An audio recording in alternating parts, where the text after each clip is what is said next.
hold on there. It's a nasty cough you got there. What cough? All right.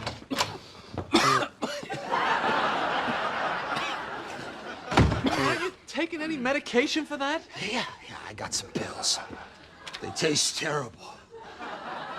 Just swallow them. Oh, my throat's too tender. All right, sit down. Sit down. I don't want to. Come on, just sit down. Hey, what? Sit down. What? Sit down. Hey! Lean your head back. Open your mouth. Open your mouth. Open it. Open it.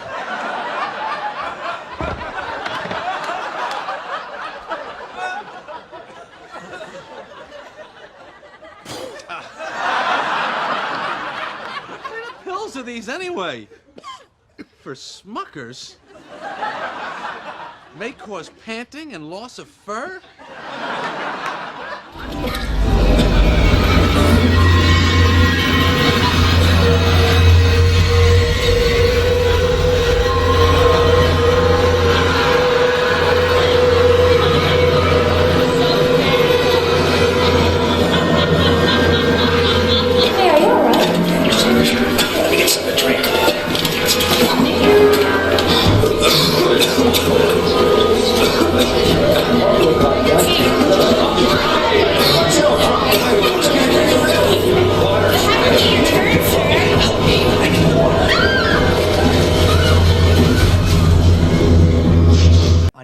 January 6th have remained unanswered. Well, until today, Judicial Watch has just obtained a trove of new emails, over 1,100 pages of them, related to those events. The emails reveal that the medical examiner requested her remains to be cremated just 2 days after receiving her body. The emails also reveal that her fingerprints were sent to an undeliverable email address that resulted in an error message written in Chinese characters, raising even more questions about the handling of this case. Here to break down these shocking findings is the president of Judicial Watch, Tom Fitton.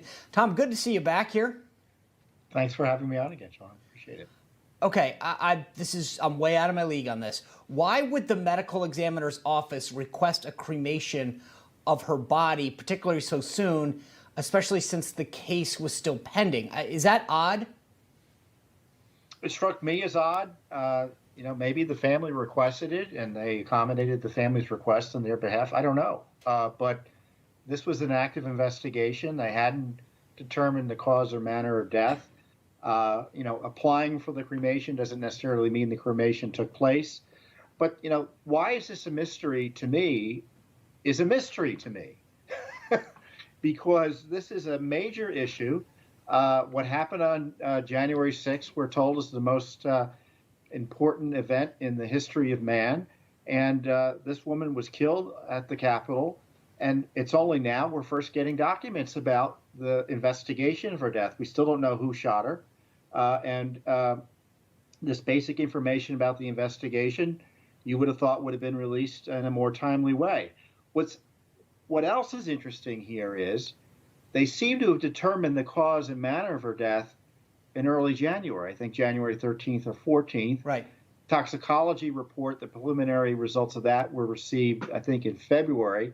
So even given them until February, it wasn't until April did they finally give us basic information determining it was a homicide publicly and the cause and manner of death. And you have to wonder why the delay. And of course, Officer Sicknick was delayed even further, the results. And frankly, we only got that after we sued, the public disclosure of his manner of death, which was not a homicide, but natural causes. So you got to wonder, given the delay, is this politics? Was the Trump impeachment one of the reasons they withheld information from the American people about how all these people died? Remember, there were 3 others who died of natural causes. And what's going on? That's what I want to know. And that's why we're in court trying to get basic information. Well, Tom, you talk about this timeline of figuring out that it was a homicide on January 13th by the medical examiner's office. But it wasn't that they only withheld it. They didn't give it when asked because members of the media were asking the OCME for those details in February. So this is a long delay for them having the answer, not giving the answer, and withholding that information from the media, ultimately from the American people. Yeah, they were. The documents show they were communicating with the mayor's office. So you had a politician involved. Why was the mayor's office involved in a criminal, potentially murder investigation, depending on what the conclusions were? What's going on? But also, I don't get why you brought this up a moment ago, Tom.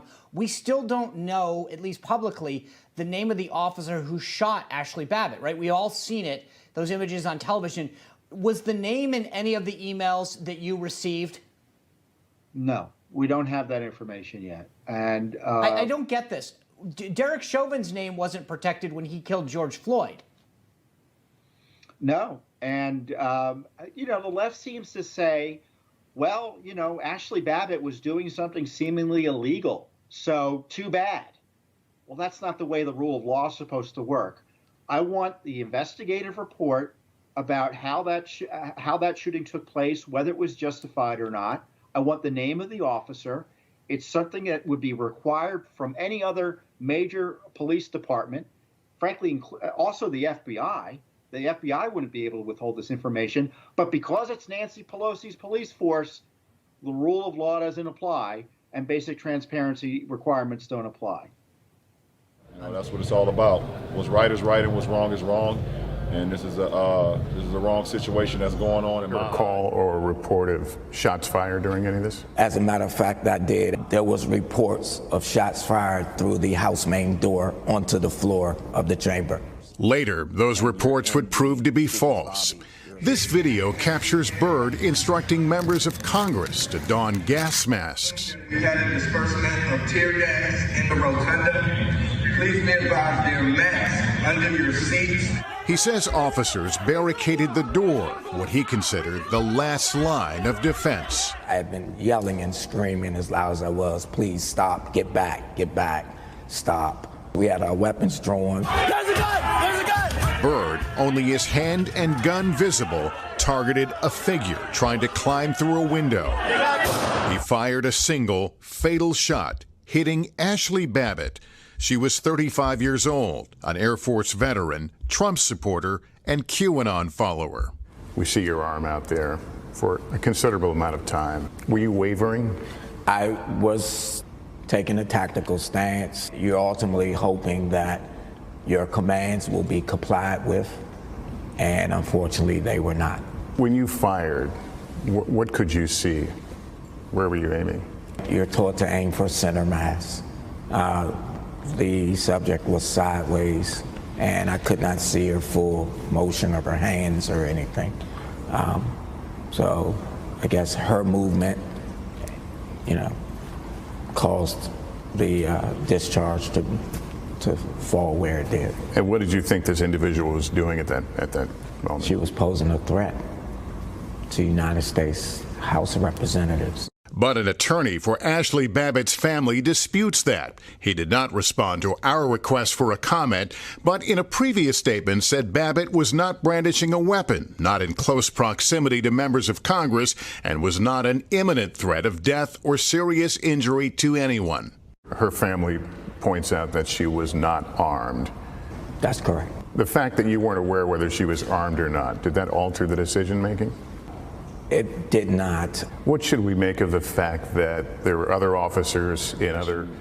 Unless you're a person of color, you guys don't understand. I understand that you might feel for us, but you can never really truly understand what it is to be black in America. So we got a long way to go. And until,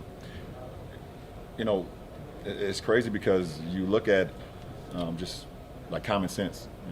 Everyone knows what's right is right and what's wrong is wrong. Like, you just know that. I mean, you don't have to like black people, or you don't have to care about what I talk about, or care what we're here all about, or care if Black Lives Matters on the court. But you know what's right is right and what's wrong is wrong. White lives matter too.